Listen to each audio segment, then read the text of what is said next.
Hello, I'm Robert Toomey, and this is part 2 of the presentation. Here we will continue from part 1 and actually run our new tools within ArcMap and describe them in more detail. The first part of our input data is CONUS data. CONUS data covers the entire continental United States. Here we see a screenshot of a typical data folder collection. Each file is about 23 megabytes compressed, containing a CONUS coverage that forms a raster image that is 7,000 cells wide by 3,500 cells high. We're running this on smaller data files, but I wanted to show that we have some pretty large grids. These files have 24,500,000 raster cells. The second part of the data we have is a US map layer that is used as part of the image generation.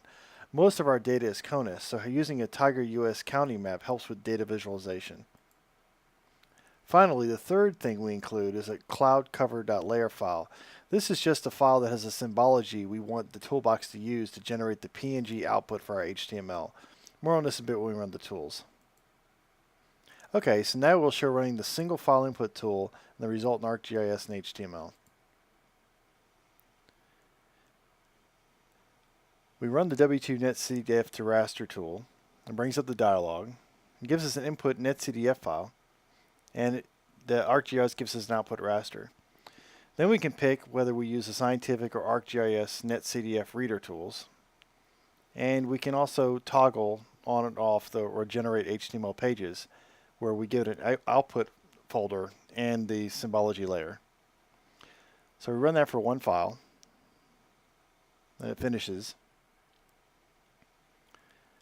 And we see it loads in ArcGIS. We have the raster loaded, and it basically created that into ArcGIS.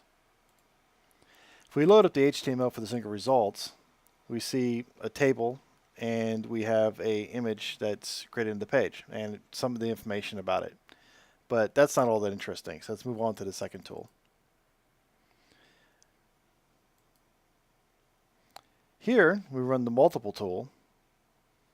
We get to pick a root input directory where all our files are, and we have an output folder where we will generate a geodatabase that will hold all the rasters. And then once again we get to choose the scientific versus ArcGIS and the generate HTML option and the output folders.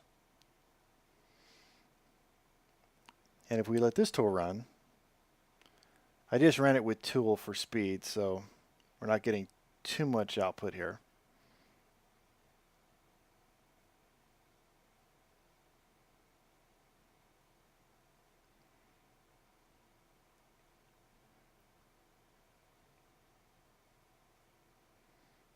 Okay, with that generated, we can now look at the HTML. And in our output directory, we'll have an index.html, which we open up.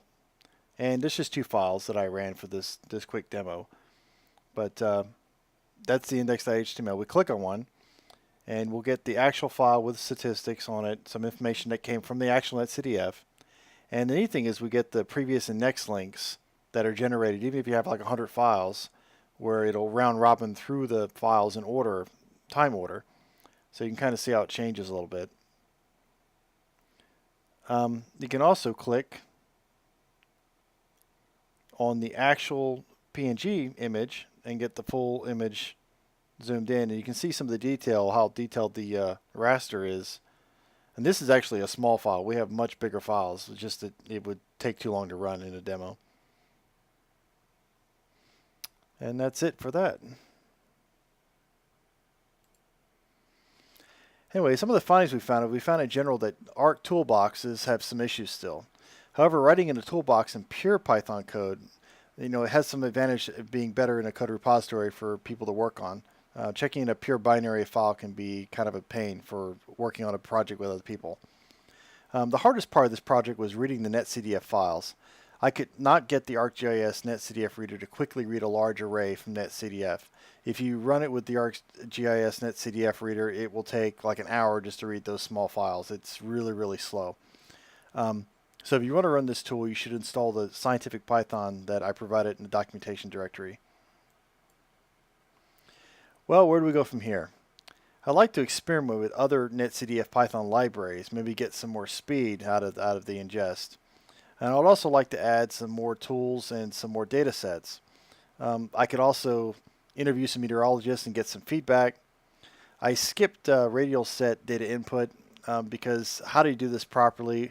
We have to convert from polar coordinates to grid coordinates in ArcGIS. This might actually come out better as a polygon shapefile instead of raster. And also there's just there's a whole lot of math to figure out. And finally, it would be nice to have maybe the ability to create a PDF booklet or time movie out of the data instead of having just the pages with manual links. Anyway, that's the end of our demo. Thanks for watching.